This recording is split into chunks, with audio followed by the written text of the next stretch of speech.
Bigger versus smaller Lego sets, I feel, is kind of a hot topic in the Lego investing world these days. I'm going to give you 3 reasons why I feel bigger is better when it comes to Lego investing. Stick around to the very end. I'm going to talk a little bit about storage, as well as I'm going to give you 1 con of going with bigger sets. Let's get into it.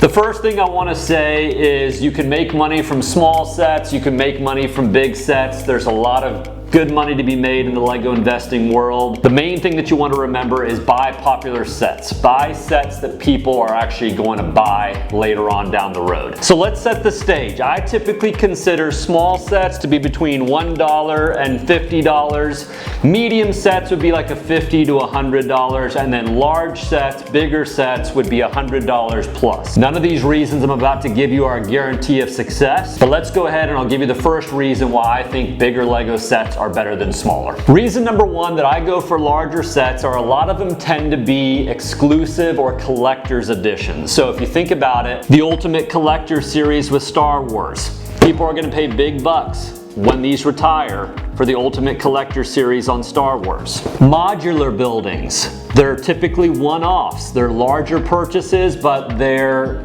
collector's edition. A lot of people are going to want to complete the entire set of the modular buildings, and if it's retired, they're going to have to get this from you. And typically collectors have money. Collectors will pay bigger money if they know it's something that they really want and that they need to complete a collection. Lego ideas are typically going to be over $100 if they're an exclusive build. So if you've got Voltron, the grand piano, the tree house, the typewriter, collectors may want to add that to their collection, and again, that's a one-off build that they have to get from you to get their hands on it. Typically they're going to pay more money for that. Those one-off bigger sets tend to be more of a collector's item than the smaller sets. Reason number 2, if you pick the right set, you're going to have a better return. On this side here, I've got the Star Wars UCS Y-Wing. On this side here, I have a small Microfighter set. Both great sets, but let's do some math. So let's start with the Y-Wing. This set was originally $200, it's currently retired.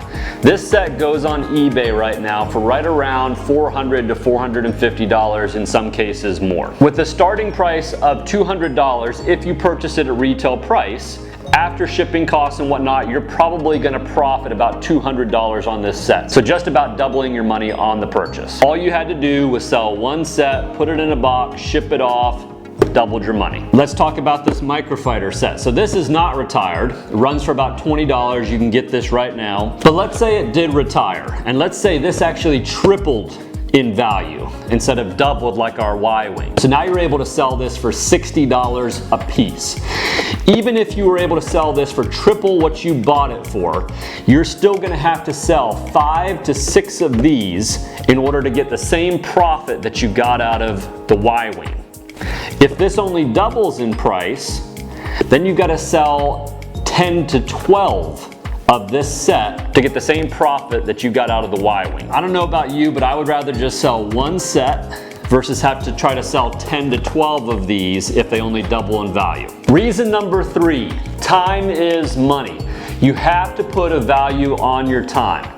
Let's use another example. On this side, I've got the Slave One 20th Anniversary Edition. On this side, I've got a Unikitty set. Now, the Unikitty set is retired, and just FYI, this is one of the smaller sets that I own. Horrible purchase, haven't been able to sell any of them, so not a good buy on my part. This set, however, $120 was the retail cost. This goes for about $200 to $250 now on eBay, sometimes more. Now, if we were to use the same example, but let's say I had to sell 5 to 6 or 10 to 12 of these versus selling 1 of these, that's going to play into a lot more time. Your time is very valuable. Time is how you make money. If I have to package, box up, print a shipping label, and go and mail one of these out, that's going to take a lot of time for both of these. But if I have to do that 10 to 12 times over here versus 1 time over here, that's going to make a big difference in how much time I'm spending packaging things up and mailing things off. I would rather mail 1 of these out every couple weeks and double my money versus mail 10 to 12 of these out over the course of a couple weeks in order to double my money. So put a value on your time. Now we're going to talk about storage on the bigger versus smaller sets in just a second, but I want to quickly talk about a con when it comes to bigger bigger sets. One of the cons when it comes to bigger sets is you have to have good risk management. With any type of investment, whether that be stocks or whether that be Lego investing, you have to take your risk tolerance into account. Keep in mind, if you're putting in $200 to $300 into a set, that money's going to be held up a lot longer.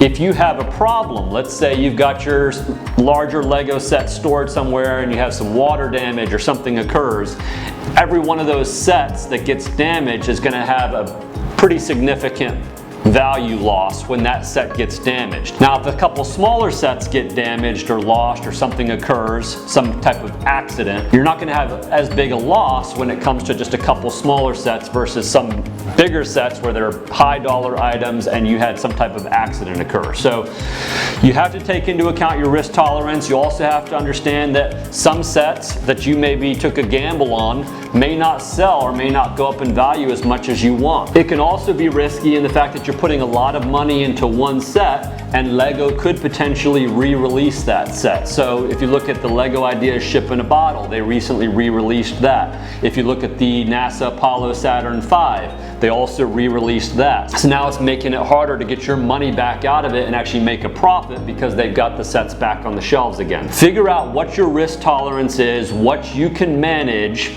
whether that has to be a little bit of a smaller set or if you can do the bigger sets so that if something does happen, you're not putting yourself in a bind. So let's talk Lego storage for a little bit. I hear a lot that smaller sets are a lot easier to store than larger sets, etc. Here's my thoughts on it. If I take this Lego Y-Wing, I have to sell about 4 Lego architecture sets to equal the same value as this. As you can see, they're almost about the same size as the Y-Wing. There's not too much difference there. So I have to sell 4 of the architecture sets versus just 1 of the Y-Wing sets. And storage-wise, it's not really that much of a difference. If I were to take 10 to 12 of those microfighter sets, it would probably be bigger than what this Y-Wing box is. So I don't think storage plays a lot into it. In some cases, maybe a set will be a little bit bigger or smaller and might save you a little bit more space, but it's not really something that I think is a huge deal because it almost ends up being around the same most of the time. And in a lot of cases, if you take into account how many smaller sets you're going to have to store in order to make the value of one bigger set, it really doesn't make sense. To finish all this off, guys, my strategy when going into Lego investing is always to diversify. So I don't have a problem with smaller sets. I don't have a problem with mid-size sets. I lean more towards bigger sets, but there's money to be made across all of those. And you really, again, you have to know your risk tolerance and you have to be comfortable with whatever you're investing in. And if you're going straight for the Speed Champions and you're making a lot of money doing that, continue doing it. Just wanted to give you some pros towards the bigger sets since I hear a lot of pros towards the smaller sets. That way you can really think through what strategy you want to use when you're doing your Lego investing. When I do my Lego investing, I try to diversify. I actually do sit in that mid category quite a bit. I love the architecture lines. I like some of the $60 to $100 Lego Ideas sets. So it really does come down to what the set is. Is it popular? Are people going to buy it? Keep all those things in mind. I hope this was helpful. Let me know down in the comments whether you prefer the bigger sets or the smaller sets and what some of your reasons are for going in that direction. Thanks for watching. I hope this was helpful and I'll see you next time for another video. Later.